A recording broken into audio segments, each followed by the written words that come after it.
Ora lascio la parola alla professoressa Catherine Vincent, prima voce femminile del convegno, la professoressa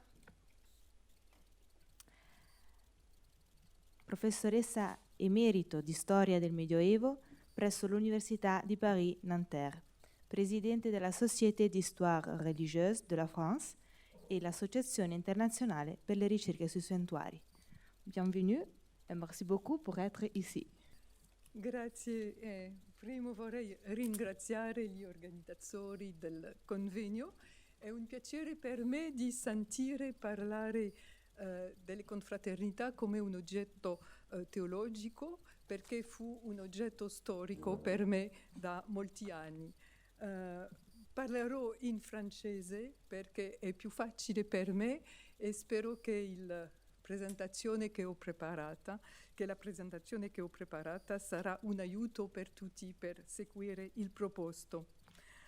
La confrérie médiévale, je suis partie pour ma réflexion d'une constatation qui m'avait beaucoup marquée à l'occasion du premier confinement de cette terrible année 2020, où un journal français avait encore mis en valeur le fait qu'une confrérie qu'on en appelle les charitables de Béthune, que vous voyez sur la photo en bas sur l'image, avait encore pu contribuer à l'inhumation des défunts alors que les familles et les amis étaient interdits de cérémonies et de cimetières, vous le savez aussi bien que moi.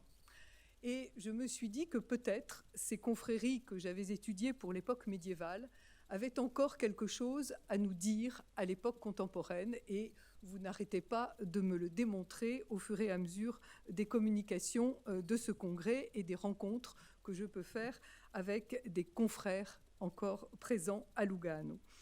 Je voudrais pour ma part partir de cet exemple précis d'une confrérie du Moyen-Âge pour vous montrer comment, tout en étant profondément inscrite dans le contexte qui a vu naître ce mouvement confraternel au Moyen-Âge, on observe dans le fonctionnement de ces groupes des éléments qui sont posés et qui vont porter des fruits encore, me semble-t-il, jusqu'à l'époque contemporaine.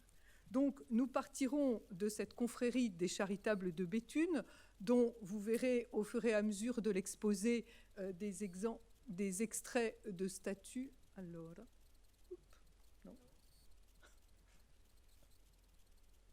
Tanto? Si, bene. Donc j'ai mis là la référence du livre où sont publiées les archives. C'est une confrérie qui a gardé des fonds archivistiques très, très riches et qui me permettra d'envisager devant vous 3 éléments à propos de ces confréries du Moyen-Âge: le fonctionnement institutionnel, les activités que je développerai le plus, et enfin la question du recrutement, donc de l'insertion sociale. Vous allez retrouver bien des choses qui ont été déjà évoquées au cours des communications précédentes. Le fonctionnement institutionnel des confréries médiévales. Il faut peut-être rappeler que la période centrale du Moyen-Âge, dans toute l'Europe occidentale, pas seulement en France, mais aussi beaucoup et peut-être même avant la France en Italie, a été marquée par un très vigoureux mouvement associatif, notamment à partir des XIIe et XIIIe siècles. Et donc les confréries s'inscrivent dans ce contexte que l'on observe aussi dans le gouvernement des villes ou la vie professionnelle avec les métiers. La confrérie médiévale est dotée, comme on l'a expliqué tout à l'heure pour la confrérie contemporaine, d'une personnalité morale. Elle est reconnue en droit. Le groupe a la capacité de posséder des biens en commun et de les défendre en justice si besoin est. Son gouvernement repose sur une collégialité qui est profondément marquée et partagée par toutes les confréries dont j'ai pu voir les statuts. Juste une parenthèse, je ne parlerai pas des confréries de pénitents qui sont très particulières, mais qui n'étaient loin d'être la majorité des confréries au Moyen-Âge, autant le dire très clairement. collégialité, alors attendez, je remets ma première page, collégialité du gouvernement des confréries, les responsabilités des confrères. Pour les charitables de Béthune, on parle du prévôt et des mailleurs, des maiores en latin.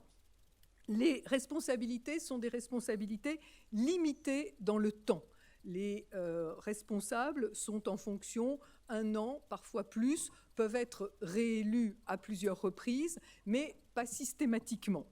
Et ils sont donc élus, on peut peut-être dire avec plus de réalisme, cooptés par les autres membres, mais ils ne sont en aucun cas nommés par les responsables ecclésiastiques de l'institution dans laquelle la confrérie est installée. La confrérie peut être implantée dans un monastère, comme c'est le cas pour Béthune, mais aussi dans une paroisse. À ce moment-là, elle est sous l'autorité de l'évêque du lieu, bien entendu. Mais la confrérie médiévale est très jalouse de son autonomie qui est posée par son régime juridique. Et de cette collégialité du fonctionnement, je voudrais pointer 3 éléments importants. Notamment, là, je suis très concrète, vous verrez, j'ai les pieds bien par terre, comme on dit. La gestion des affaires de la confrérie est toujours collégiale. Le coffre dans lequel se trouvent conservés les biens de la confrérie possède 3 serrures avec 3 chiaves qui sont données à 3 personnes différentes, ce qui fait qu'on ne peut pas l'ouvrir tout seul pour aller prendre les richesses de la confrérie. Chaque année, celui qui fait la fonction de trésorier doit rendre des comptes devant la totalité de l'assemblée des confrères. Et enfin, on voit un certain nombre de confréries se doter très rapidement d'une chapelle en propre. Alors, la majorité d'entre elles sont installées dans des petites chapelles latérales des églises monastiques, paroissiales ou collégiales, mais les plus importantes, les plus riches, ont une chapelle en propre dans laquelle elles peuvent célébrer le culte en toute autonomie. Pour ma confrérie de Béthune, il ne faut pas attendre plus de 20 ans pour l'avoir, grâce à des dons, au début du XIVe siècle, faire construire une chapelle dans la ville de Béthune. Et je vous ai mis aussi une illustration d'une autre confrérie voisine dans la ville du nord de la France, Arras, qui avait également sa chapelle sur la place du marché, donc un lieu tout à fait important pour la vie de la cité. Donc, une gestion collégiale et avec une certaine autonomie par rapport aux autorités religieuses. Ce qui fait que, d'après nos archives, les relations avec les autorités religieuses et civiles sont, comme on l'a vu encore pour l'époque contemporaine, des relations un peu complexes, on va dire, qui peuvent être parfois tumultueuses. Les confréries sont jalouses de leur autonomie. Elles font, je vais en parler plus tard, célébrer tout un ensemble de prières et surtout de messes. Et pour la célébration de ces messes, elles entendent choisir elles-mêmes le chapelain, qui n'est pas forcément ni le curé de la paroisse, ni le prieur ou l'abbé du monastère où elles sont implantées. Et parfois, elles payent une petite redevance à l'église où elles sont implantées, ou peut-être aussi pour Béthune, notamment l'inverse. Le sacristain du lieu qui récolte des offrandes doit en reverser une partie à la confrérie. Et il est toujours bien précisé, cependant, dans les statuts, que les activités de la confrérie ne doivent pas gêner les activités de l'église principale. Et notamment, quand ce sont des confréries de paroisse, on voit toujours la formule « sauf le droit de la paroisse ». Il faut que le droit de la paroisse a priorité sur les activités de la confrérie, et l'on sent bien que là, les évêques sont très vigilants pour que ce soit toujours le cas. On voit bien que la confrérie au Moyen-Âge a tout de même été l'objet d'une certaine surveillance, peut-être même d'une certaine méfiance, on peut dire, de la part de l'autorité ecclésiastique, et que la politique, si je puis dire, tend à placer les confréries, notamment paroissiales, sous l'autorité du curé.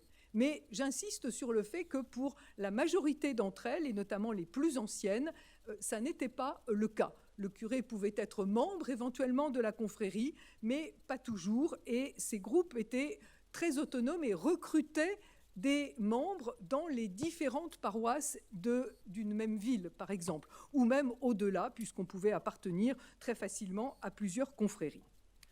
Les autorités civiles n'ont pas non plus été toujours très faciles et très bienveillantes envers les confréries. Les autorités civiles étaient toujours un peu méfiantes devant des groupes organisés qui pouvaient de ce fait être, si vous voulez, des fauteurs de troubles et être des lieux de contestation du pouvoir. On constate que les rois de France, notamment, n'ont eu de cesse que d'essayer d'interdire, non, alors je sais pas, c'est pas grave, que d'interdire les confréries, mais que comme le phénix renaît de ses cendres, les confréries ont toujours réussi à manifester une grande force de résistance et à revenir sur le devant de la scène. Donc on a toujours eu des confréries au Moyen-Âge, malgré des ordonnances d'interdiction. Alors, qu'est-ce qui a assuré le succès de nos confréries médiévales? Comme plus tard, vous allez voir, les choses sont assez, se retrouvent, hein, on a vraiment des grandes lignes de force. Si on veut remettre dans le contexte de la spiritualité médiévale, je dirais que les confréries, comme elles ont participé pour leurs institutions au mouvement associatif qui a animé la société, pour leur spiritualité, elles sont partie prenante de ce qu'on pourrait appeler l'idéal de la vie apostolique ou évangélique, la vita apostolica, qui a profondément marqué la spiritualité de l'Occident médiéval à partir des XIe, XIIe siècles et qui est à l'origine notamment de toute une série de nouveaux mouvements religieux comme par exemple parmi les plus célèbres les ordres mendiants, mais aussi toute une série d'autres ordres religieux auparavant. Et cette vita apostolica me semble marquée par 3 points que les confrères vont adapter à leur statut de laïc: la fraternité, la pauvreté et la mission. Vous voyez qu'on retrouve des choses dont on a déjà beaucoup entendu parler. Alors, parmi les activités des confréries médiévales, la plus importante, celle que l'on va retrouver partout dans toutes les confréries, c'est l'entraide au moment de la mort. Mais pas seulement au moment de la mort, vous voyez, avant, pendant, j'allais dire, et après. La confrérie médiévale assure tous ses membres et la famille de chacun des membres d'une aide au moment où l'une des personnes est en état d'agonie et où les confrères viennent prier autour du corps de l'agonisant avec, quand il y en a, des membres de la famille ou des amis et voisins. La confrérie assure les inhumations, hein, elle assure la cérémonie funèbre et l'enterrement, ce que font encore les charitables de Béthune pour toute la population de la ville, et ils s'en glorifient, à juste titre je trouve, en expliquant qu'ils enterrent avec la même solennité l'ancien maire adjoint sénateur de la ville et le SDF qui a été trouvé mort au coin d'une rue. Et je pense que la population y est très sensible, même si maintenant, de nos jours, les charitables de Béthune ne sont plus, j'allais dire, exclusivement chrétiens, mais enterrent selon tous les rites religieux ou non qui leur sont demandés. Donc, l'inhumation, mais les confréries médiévales assuraient aussi les prières à l'intention des défunts après donc le trépas.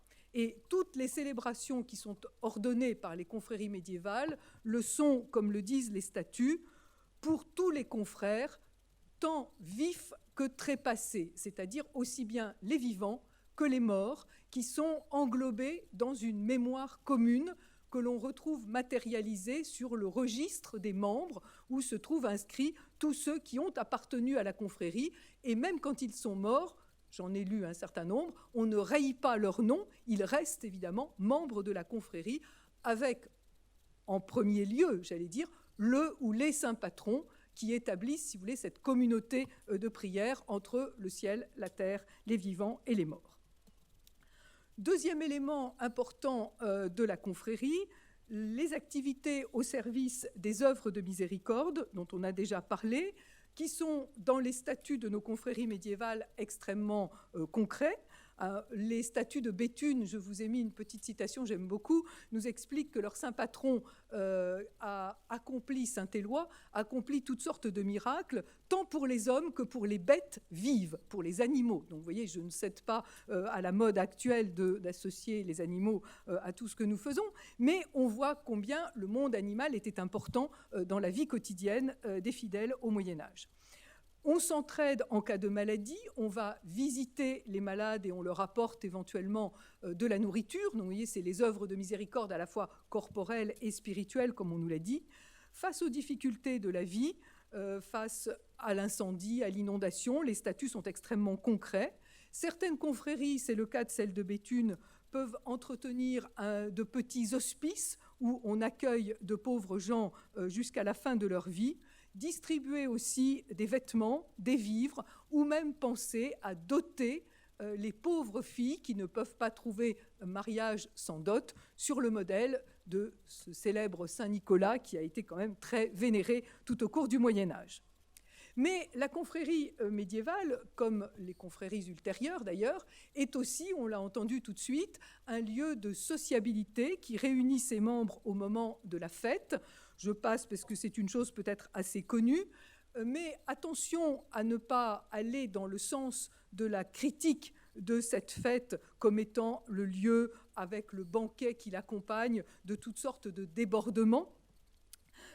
Nous savons que dans la société médiévale, partager la nourriture, c'est aussi un signe de relation pacifique entre les membres. On ne peut pas se battre, pour être très concret, avec des gens avec qui on a partagé la nourriture.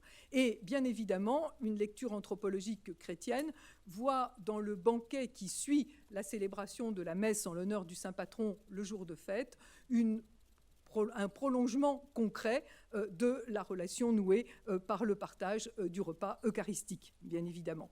Et vous avez aussi une dimension de fraternité par la distribution de nourriture à des pauvres, et notamment de toutes les parts de nourriture qui auraient dû être données aux confrères morts dans l'année. Alors, vous me direz, jusqu'à présent, pas été question beaucoup de vie de prière. Les confréries médiévales sont avant tout marquées par une pratique liturgique. Elles ordonnent tout au cours de l'année la célébration d'un certain nombre de messes selon leurs moyens. Les plus riches font célébrer des messes tous les jours, les autres simplement une ou deux fois dans l'année. Évidemment toujours pour la fête du Saint Patron, qui est la seule messe à laquelle la présence de tous les confrères est obligatoire. Les confréries demandent aussi parfois quelques prières à réciter au moment du décès d'un confrère. Et il peut arriver qu'il y ait des fondations privées de messes faites auprès de confréries où l'on demande aux responsables du groupe d'être présents. C'est assez rarement le cas, même si Béthune en donne l'exemple. Donc, la pratique religieuse n'est pas celle, j'allais dire, de l'intériorité, mais plutôt d'une expression liturgique en communauté, avec une très forte sensibilité à une chose que j'ai toujours plaisir à rappeler, la communion des saints, même si on peut discuter de la formule, la communion des saints qui, justement, unit ce que je vous expliquais à l'instant, le saint patron, les confrères vivants et tous les confrères décédés, et qui peut s'élargir parfois avec les prières dont bénéficient les confrères à l'échelle de tout un ordre religieux. Mes confrères de Béthune, installés dans un prieuré clunisien, sont assurés des bienfaits spirituels de toutes les maisons de l'ordre de Cluny. Et on sait qu'il y en a un certain nombre. Alors, accélérons un peu le rythme, et j'arrive à la question du recrutement. Pour le recrutement social, pour dessiner un peu le cadre social des confréries, j'irai assez vite en vous expliquant que les plus riches de la société médiévale, les membres de l'aristocratie, sont rarement présents dans les confréries, sauf quand il s'agit du roi ou de grands seigneurs, pour des raisons qui ont un caractère souvent un peu politique, où il faut faire partie des groupes pour y être connu et montrer que l'on déverse ses bienfaits, y compris sur ses confrères. Mais ce n'est pas eux qui font tourner la confrérie. À l'autre extrémité de l'échelle sociale, ceux qui ne peuvent pas payer une cotisation annuelle souvent modique, souvent pas très élevée, ne sont pas non plus membres des confréries. Les confréries reposent essentiellement sur les élites urbaines. Ceux qui gèrent la confrérie sont responsables sur leurs propres finances. Donc il faut qu'ils aient quand même, comme on dit en français, les reins un peu solides, qu'ils aient quand même du répondant derrière. Les confréries sont aussi très présentes dans le monde des métiers, même si souvent une confrérie de métier est plus largement accueillante qu'aux seuls membres du métier. On peut en faire partie du moment qu'on acquitte sa cotisation. C'est aussi une population qui a une certaine aisance culturelle, puisque, si vous avez le temps de le lire, je vous ai mis une citation d'un don qui a été fait, toujours à mes charitables de Béthune, d'un missel par un confrère, qui demande l'autorisation d'en garder l'usage toute sa vie, puisqu'il est manifestement capable, si vous voulez, et désireux de s'associer à la prière liturgique avec ce livre dont il est en possession. Qui sont exclus des confréries? Peu de monde au total. Dans les statuts les plus anciens, les usuriers, mais l'on sait que l'attitude de l'Église a beaucoup évolué à leur sujet. Les excommuniés, mais d'un autre côté, on rachète dans les statuts des confréries les excommunications de façon à ne pas laisser un confrère se faire refuser une inhumation en terre chrétienne. Plus sûrement, les hérétiques, ce qui est, à mon avis, plus pertinent pour les confréries de l'Italie, et notamment de l'Italie du Nord, que des régions du nord de la France sur lesquelles je me suis penchée, où la présence de la dissidence est quand même beaucoup moins forte que dans les régions méridionales. Les femmes, on ne peut pas éviter d'en parler, les femmes, nos confréries médiévales sont mixtes. Il est clair qu'elles recrutent aussi bien des hommes que des femmes, et que l'assistance est la même pour les hommes et pour les femmes. Aucune distinction, aucune discrimination, si on veut. Mais il est vrai, là, je fais repartir le balancier de l'autre côté, que les responsabilités dans la confrérie sont avant tout exercées par des hommes, ce qui semble être encore le cas de nos jours à Béthune, c'est assez amusant, sauf pour les confréries qui sont liées à des métiers féminins, comme les femmes qui s'occupent du linge, de la broderie, etc. La dernière chose sur laquelle je voulais insister, dans les quelques minutes qui me restent avant la conclusion, c'est le fait qu'à l'intérieur de ces groupes de sociologie très variés, premier point, il existe souvent une hiérarchie entre confréries. Et les villes ont souvent beaucoup de confréries, comme on le voit encore de nos jours à Lugano, et en tout cas pour le Moyen-Âge, il y a des confréries plus chics que d'autres. Donc on n'appartient pas forcément toujours selon les strates sociales, aux mêmes confréries. Mais à l'intérieur de ces groupes, il y a une volonté commune d'établir la paix entre les membres. Et nous avons dans beaucoup de statuts des clauses qui montrent comment les confrères s'emploient à essayer de résoudre les conflits qui pourraient subvenir entre eux, avec des processus très hiérarchisés. Les confrères sont d'abord invités à s'entendre entre eux. S'ils n'y parviennent pas, à porter leur cause devant le maître de la confrérie. On retrouve des références évangéliques très claires. Et enfin, si vraiment ça ne va plus, on va en justice. Donc vous voyez que les confréries ont été très certainement, dans la société médiévale, des artisans de paix. Et je développerai par écrit un joli récit de la Sainte Chandelle d'Arras, où l'on voit comment la confrérie se donne comme récit d'origine la réconciliation de deux ennemis, l'un avait tué le frère de l'autre, ce qui permet d'obtenir de la part de la Vierge un miracle et de guérir toute une série de malades atteints du mal des ardents. Vous voyez, le message est clair, la paix entre les confrères est porteur de vie et de salut pour l'ensemble de la société. Et ça, je crois que c'est un élément tout à fait important de nos sociétés médiévales. Alors, en conclusion, je reprendrai les termes de la vie fraternelle, de la vie apostolique que j'ai proposée comme soubassement spirituel à ces confréries médiévales, en soulignant comment l'expérience de la confrérie médiévale a su adapter au statut de laïc, qui est très défini. On est en période de réforme grégorienne, on distingue très clairement le statut des laïcs de celui des clercs. Les laïcs ont la charge des affaires du monde. Alors, ces laïcs ont adapté la notion de fraternité, évidemment pas comme on la vit dans un monastère, mais en essayant tout de même de l'incarner entre eux avec notamment cette recherche de la paix mutuelle. La pauvreté, même chose, pas tout à fait comme dans les monastères, mais en s'entraidant sans vivre vraiment la pauvreté, en s'entraidant pour ceux qui avaient à la subir, que ce soit à l'intérieur du groupe ou parfois plus largement à l'extérieur. Et enfin, la dimension missionnaire de la vie apostolique, elle se retrouve dans la confrérie, je l'ai entendu tout à l'heure avec beaucoup de plaisir, par leur contribution à ce que les sources médiévales appellent la qualité du service divin. Les confréries contribuent à rehausser le service divin dans les églises par les célébrations qu'elles y ordonnent, et en veillant, nous l'avons vu tout à l'instant, à l'orthodoxie de leurs membres.